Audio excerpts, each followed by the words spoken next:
Bonjour à tous et à toutes, aujourd'hui on va parler d'un sujet vraiment pas très glamour mais pas très grave non plus, il s'agit de la mycose vaginale. Vous êtes nombreuses à avoir sans doute déjà consulté ou téléconsulté pour ce problème.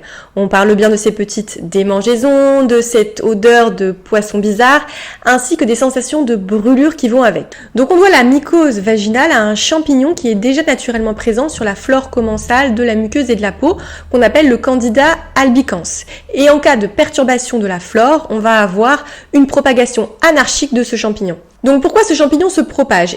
Ça peut être lié à de l'irritation et des frottements. Par exemple, après des rapports sexuels avec des frottements répétés, mais aussi une hygiène intime trop agressive ou des douches vaginales, etc. Ça peut aussi être lié à de la macération, donc la macération de l'humidité, donc par exemple un maillot humide, ou alors un jean trop serré dans lequel vous avez beaucoup transpiré et qui en plus frotte sur les muqueuses. Vous l'avez compris, la mycose vaginale n'est pas regardée comme une IST, une infection sexuellement transmissible.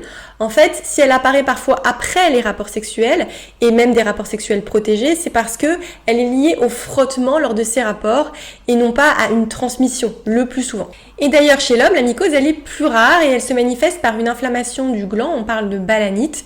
Elle est liée aux mêmes conditions que chez la femme, par exemple des frottements, l'humidité, etc. Ce qu'il y a bien avec la téléconsultation, c'est que vous pouvez décrire vos symptômes et le médecin peut vous prescrire une ovule, un traitement local, donc une crème antifongique locale, ainsi qu'un traitement oral parfois.